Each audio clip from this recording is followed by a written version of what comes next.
Yes, so in the last class we were discussing about insurance. Yes, sir. तो insurance ये हमें समझ में आया था कुछ कि इन केस हमें एक सर्टेन टाइम पे बहुत ज्यादा पैसे की जरूरत पड़ जाती है, या फिर something happens to the man of the family जिसके ऊपर पूरी फैमिली डिपेंडेंट थी, वही अर्निंग नंबर था। तो उसके बाद उस फैमिली का जो भी रहन सहन है या फिर जो भी टेकिंग केयर है, the way to fulfil the means of that family, वो कहाँ से आएगा, उसके लिए एक सर्टेन अमाउंट या कुछ ऐसा, भाई गवर्नमेंट भी अगर देगी तो कुछ एक लिमिटेड देगी, सेविंग्स एक्सेट्रा एक्सेट्रा तमाम सारी चीजें। तो उसी से ये इंश्योरेंस का कॉन्सेप्ट निकल के आता है। You keep paying a certain amount of premium to the insurance companies, and at the time of a mishap या at the time of need, ऐसी critical need, वहां पे आपको वो कंपनी पैसा दे देती है। सर, अगर सर वो कंपनी फ्रॉड करके वो पैसा लेके चली जाती है, भाई चली जाती है तो फिर भाग जाएगी, 420 का मुकदमा दर्ज होगा उसके ऊपर।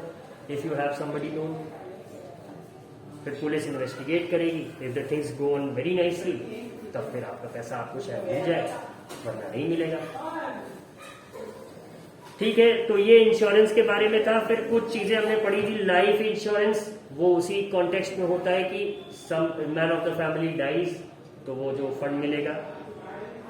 फिर उसके बाद नॉमिनी वो पर्सन है जिसे कि वो पैसा मिलेगा, नॉर्मली वाइफ या फिर may be any of the kids, उन्हें ही नॉमिनी बनाते हैं। फिर हेल्थ इंश्योरेंस है कि you are earning 30,000 rupees a month, 40,000 rupees a month, all of a sudden you are diagnosed from cancer, treatment में लगेंगे कुछ 25-30 लाख रुपए।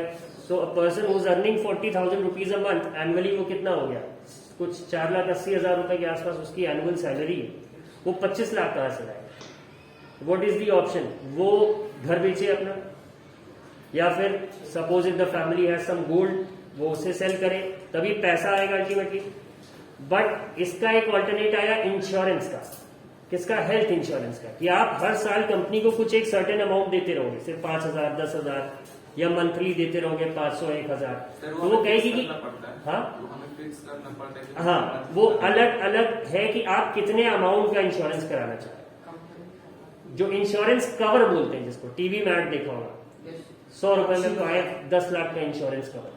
तो उसका मतलब क्या हुआ कि 100 रुपए आपने देते रहिए हर महीने, और ऐसे में वो कोई अगर आपकी इंजरी होती है, एक्सीडेंट होता है, कोई डिजीज होती है जिसमें 10 लाख रुपए तक का खर्चा वो कंपनी आपके लिए बेयर कर रही है।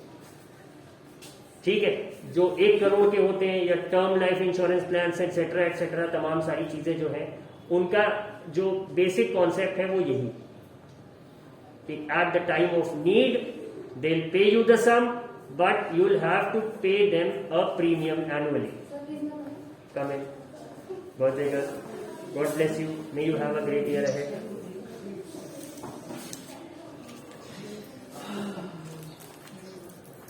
ठीक है, ये है पूरा इंश्योरेंस का आपका कॉन्सेप्ट। तो हेल्थ इंश्योरेंस हो गया। फिर आया बैंक्स का। तो पब्लिक सेक्टर बैंक्स, बैंक का क्या कॉन्सेप्ट है? सबको पता है कि बैंक में पैसे डिपॉजिट होते हैं, बट ये किसने बनाया? So the government came up कि आपकी जो भी कैश है आपके पास, जो रनिंग मनी है, जो करेंसी है, वो आप कहीं स्टोर करेंगे, सेव करेंगे, बदले में बैंक आपको उसे रखने का एक तरह से रेंट देगा, जिसे हम इंटरेस्ट कहते हैं। ठीक है, कितने तरह के अकाउंट हो गए? Current account, savings bank account, ठीक है, और भी तरह देता है ना उस पैसे का सिंपल। हाँ, कुछ इंटरेस्ट देगा। पहले ज्यादा था, अब कम है, अब 2-3% ही है शायद, कि अगर 1,000 रुपए रख रखा है तो बैंक उसका 30 रुपए आपको हो सकता हो साल भर में दे दे कि आपका पैसा मेरे पास पड़ा। और वो सिर्फ रखने के लिए आपको नहीं देगा, वो क्या करेगा, उस पैसे को अलग अलग जगह इन्वेस्ट कर देगा, किसी को लोन दे देगा, कुछ कर देगा।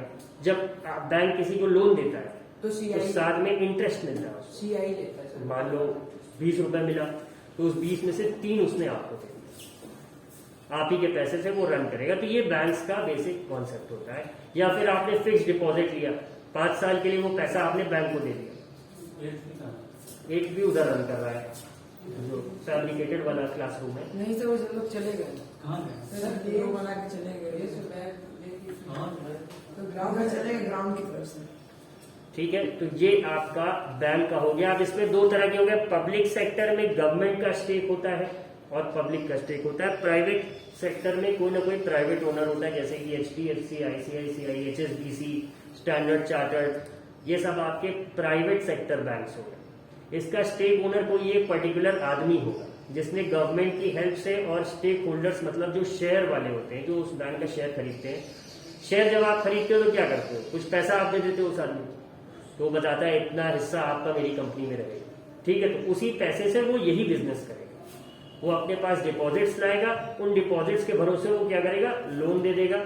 उस लोन से जो इंटरेस्ट आएगा उससे बैंक की कमाई होगी। सर मतलब जो बैंक का ओनर है किसी चीज का, तो सर अगर हम शेयर खरीदते हैं तो मतलब वो जो ओनर है वो डिसाइड करेगा कितने शेयर बेचने, या हमारे हाँ। पास अगर पैसा है तो हम दे? नहीं, वो डिसाइड करेगा। वो ऐसे तो कुछ ओनरशिप तो अपने पास ज्यादा रखेगा, वरना कल को उसी के बैंक में उसे ही बाहर कर सकते हैं। हाँ, तो ये सारी चीजें, तो पब्लिक सेक्टर बैंक्स और प्राइवेट सेक्टर बैंक्स का जो डिफरेंस है वो यही है कि एक का गवर्नमेंट ओनरशिप होगा, एक का प्राइवेट होगा। स्टेक्स उसमें पब्लिक के भी हो सकते हैं, वो आपके ऊपर है आप खरीदते हैं कि नहीं, और काम आप यही होगा, लेंडिंग एंड बोरोइंग। ठीक है, हम लोन देंगे या फिर जब हम बैंक के पास पैसा रखेंगे तो बैंक हमें उसका एक तरह से रेंट देगा, फिक्स डिपॉजिट कराएंगे या कुछ भी इस तरह का कराएंगे तो हमें इंटरेस्ट देती है। ठीक है, the next thing that we had to study was bearers cheque. When the words और bearer appearing on the face of the check is not cancelled, the check is called bearer's check। ठीक है, जिसमें हम नाम लिख के देते हैं। तो वो चेक जब हम बैंक ले जाते हैं, ब्रांच ले जाते हैं, तो उस पर्टिकुलर ब्रांच में अगर आपके नाम का अकाउंट नहीं होगा वो चेक आप कैश नहीं करा सकते। या फिर पे टू सेल्फ का आप काटते हो, सिंपली पे लिख देते हो आप, तो वो कहीं भी जाके जिस बैंक का चेक है आपका, वहां जाके उतना पैसा कैश वो ले सकता है। ठीक है, ऑर्डर चेक क्या हो गया, an order cheque is express to be so payable or to be payable to a particular person without containing words prohibiting transfer or indicating that it will not be transferable. इसमें क्या है कि ये आपने particular आदमी को order कर दिया, वही ले सकता है, कोई दूसरा नहीं ले सकता। ठीक है, ओपन अनक्रॉस चेक। अब अगर कभी चेक काटते हुए किसी ने देखा होगा अपने घर वालों को, तो वो अक्सर उस पर 2 लाइन खींच देते हैं टॉप लेफ्ट कॉर्नर पे, तो वो उसे अकाउंट पे ही बना देता है कि वो एक पर्टिकुलर अकाउंट में ही जा सकता है, वरना नहीं जाए। तो कुछ उस ये यहाँ पे अनक्रॉस चेक की बात होगी। ठीक है, अनक्रॉस में क्या है, when a cheque is not crossed it is known as open cheque or an uncrossed cheque payment on such a cheque can be obtained at the counter of the bank. उसे आप सिंपली ले जाके cash ले सकते हैं। ठीक है, तो अक्सर स्कैम हो जाता है, लोगों ने अगर चेकबुक अपनी पहले से साइन कर रखी है तो वो जाके उतना कैश निकाल लेते हैं, उसमें लिख के उतना कैश निकाल सकते। हाँ, वो भर के आप उतना कैश निकाल लेते हैं। तो क्रॉस चेक क्या हो गया, cross cheque means drawing 2 parallel lines on the face of the cheque with or without adding words like CO। CO mainly stands for care of. ठीक है, और अकाउंट पे और नॉट नेगोशिएबल, जितना अमाउंट लिखा ना उससे ज्यादा ना उससे कम। ठीक है, a cross cheque can not be encashed at the cash counter of a bank, it can only be credited to the payee account. इसमें आसानी ये रहती है कि अगर आपका चेक किसी गलत आदमी के हाथों में चला गया या फिर उसी नाम के 2 लोग थे, दूसरे के पास चला गया, तो आप ट्रेस कर सकते। You now have a trail of that money, उसके आपके फुटप्रिंट्स हैं एक तरह से कि वो पैसा उनके पास गया। Now you can contact that person कि भाई ये मेरा पैसा लौटा दो, ये तुम्हारे ही है। ठीक है, फिर आ गया income tax. Income tax is the tax that you give on your income. ठीक है, आज के समय में 5 लाख तक इनकम है अगर आपकी, तो आपको टैक्स नहीं देना। 5 से 10 लाख के ऊपर certain percentage of your income, 10 से 15 के ऊपर सर्टेन, एंड 15 के अबव 30% फ्लैट। कि मतलब अगर यू आर अर्निंग 20 lakhs तो उसका 30% कितना हो जाएगा, लगभग 10% होगा 2 लाख। 6 लाख रुपए आपको गवर्नमेंट को दे देने उस 20 लाख में से। ठीक है, एवरी ईयर। और इस टैक्स का क्या होता है, the amenities that you see, the roads, the street lights, the pavements, the footpaths, the water line that's coming to your house, but उन सबका भी अलग पैसा गवर्नमेंट लेती है। तो इंडिया में टैक्सेशन थोड़ा सा हाई है। Reason being the little number of taxpayers. We Indians have a population of about 135 crores, लगभग एक रफ आइडिया. तो उसमें टैक्स पेयर्स जो है वो मुश्किल से 3 या 4 करोड़. तो जो रिमेनिंग 131 करोड़ है, सपोज उसमें औरतों और बच्चों का भी कुछ परसेंटेज काट दो, but the whole nation has a certain expense. पूरे देश को चलाने के लिए मिलिट्री है, एक्सेट्रा एक्सेट्रा, तमाम सारी चीजें. तो वो पैसे कहाँ से आएंगे? तो वो इनडायरेक्ट टैक्सेशन के फॉर्म में लिया जाता है. जैसे पेट्रोल पे टैक्स लगा दिया जाता है, आपकी कुकिंग गैस पे लगा दिया जाता है, आप जो गुड्स खरीदते हो उस पे टैक्स लगा दिया जाता है. तो वो इनडायरेक्ट टैक्सेशन है. ये एक तरह का डायरेक्ट हो गया इनकम टैक्स, सीधा सीधा आप दे देंगे. फिर देखो अगला आ गया GST. Goods and services tax is an indirect tax which was introduced in India on 1 जुलाई 2017. ये पहले वैट होता था, एक टैक्स, वैल्यू एडेड टैक्स, और सैट सर्विस का, ठीक है, उसको कंबाइन करके इन्होंने बना दिया जीएसटी. ठीक है. It is applicable through out India and replaces multiple cascading taxes levied by the central government and state government. पहले क्या था, अलग अलग तरह के एक्साइज टैक्स लग रहा है, वैट लग रहा है, ये भी लग रहा है, वो टैक्स लग रहा है, एजुकेशन सेस लग रहा है, तमाम तरह के. तो उन्होंने एक बैनर के अंदर ले दिया, क्या मतलब इतना नेट टैक्स लगे. अब कोई बोले टैक्स कितना है, वैट क्या है, वैट तो 10% है, लेकिन टैक्स वो टोटल में 20% दे रहा है. क्या बाकी टैक्स तो दूसरी चीज हो गया ना. तो गवर्नमेंट ने कहा नहीं, ये खत्म करो, एक ले आओ कि हाँ भाई 20 रुपए तुमसे सीधा टैक्स ले ले, 100 रुपए की चीज. ठीक है. अलग अलग चीजों पे अलग अलग टैक्स है. जैसे टोबैको है, अल्कोहल है, इन पे सबसे ज्यादा है. पेट्रोल पे भी आजकल अच्छा खासा है, लेकिन अभी गवर्नमेंट ने कुछ कम किया है, तो पेट्रोल की प्राइसेस कंट्रोल में. सर बहुत ज्यादा petrol and diesel are not under GST. वो जीएसटी के अंडर में नहीं, उसमें स्टेट टैक्स है, सेंटर टैक्स है, और भी सारी चीजें. Under GST, goods and services are taxed at the following rates: 0%, 5%, 12%, 18% and 28%. ये अलग अलग कैटेगरीज हैं जिसमें गुड्स को रखा गया है, उन पे उतना टैक्स लिया जाता है. हाईएस्ट टैक्स लग्जरी आइटम्स पे हो, कि एयर कंडीशनर है उस पर टैक्स ज्यादा रहेगा. It's a luxury, it's not a need. बिना एसी के भी लोग जिंदा रह सकते हैं. ठीक है. Car might not be a need, it's a luxury. 2 wheeler might be a need, but उसे भी आप कह नहीं सकते. यू कैन स्टिल वॉक, या पब्लिक ट्रांसपोर्ट अवेलेबल है. नहीं, एक बात कह रहे हैं. ठीक है. तो यहाँ पे लग्जरीज पे गवर्नमेंट सबसे ज्यादा पैसा लेती है, कि भाई जिसको इतने ऐशो आराम की जरूरत है, उसके पास पैसा है, तो वो हमें देगा. ठीक है. सो दिस वाज मोर और less the summary of the chapter. इसके बाद क्वेश्चन है. Let us look at the first one. Dash is getting or receiving something from someone with the intention of giving it back after a period of time. ये क्या होगा? Borrowing, cultivating, incorporating, producing. Exactly. Cultivating क्या हो जाएगा? खेती.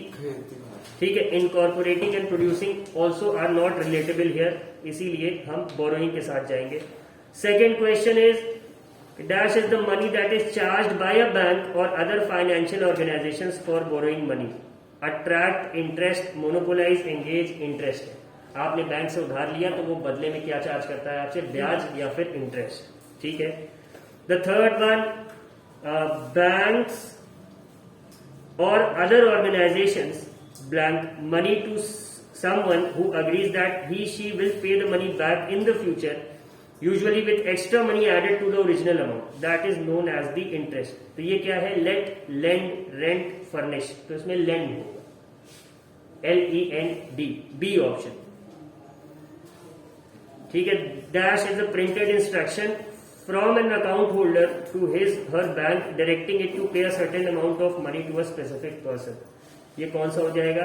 Check, ATM, withdrawal, borrowing. So it's a cheque, a option. ठीक है. Fifth question. Dash is a card issued by a bank giving the holder an option to buy goods and services without making any actual immediate payment. ये आजकल सब लोग कर रहे हैं, cashless transaction. तो हम क्या लिए रहते हैं? अपना ऑनलाइन पेमेंट तो दूसरी चीजों में, बट हम इस पे डेबिट कार्ड जो हम एटीएम पे देखते हैं, तो वो क्या रहता है? ऑटोमेटेड टेलर मशीन, जो कि हम एक मशीन से कैश भी निकाल सकते हैं, प्लस डायरेक्ट अपना पैसा कहीं कटा सकते हैं.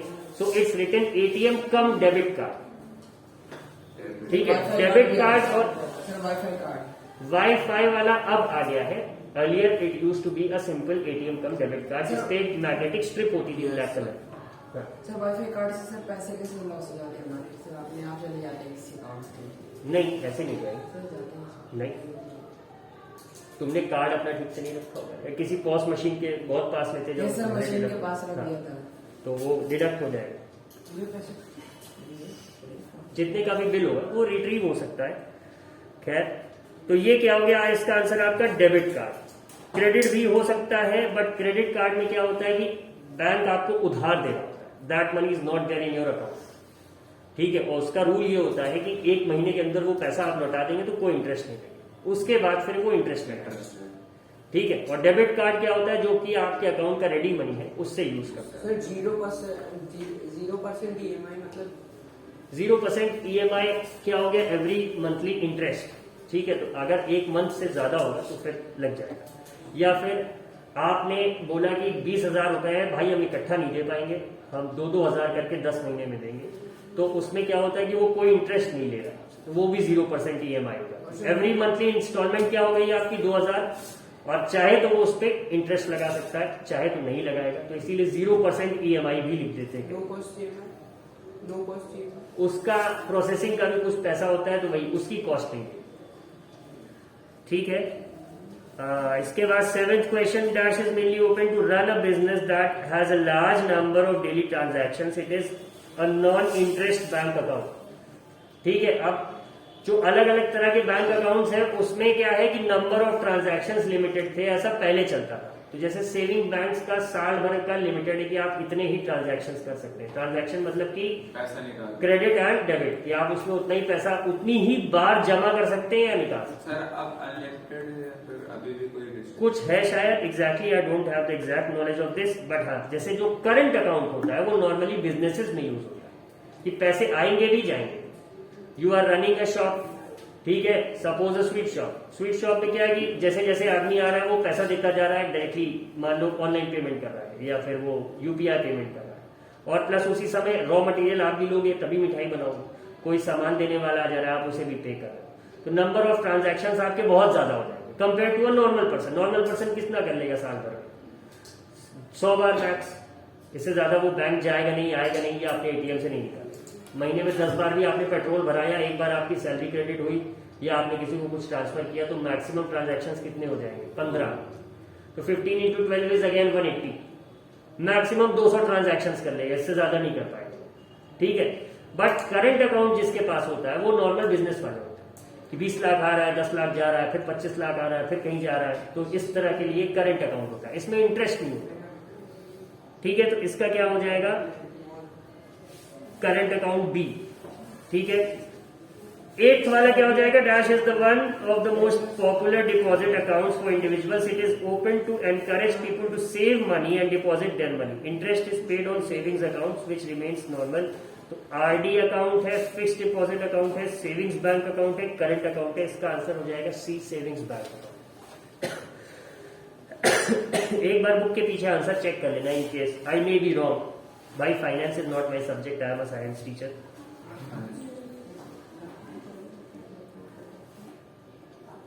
टेंथ वाला देखें तो dash is open for a particular, बात नहीं करिए, dash is open by 10th वाला, dash is open for a particular fixed period of time by depositing a particular amount of money. Fixed period अगर आ गया तो ये कौन सा हो गया, फिक्स्ड डिपॉजिट अकाउंट। ठीक है, 10th का क्या हो जाएगा, C, यही है 10th का।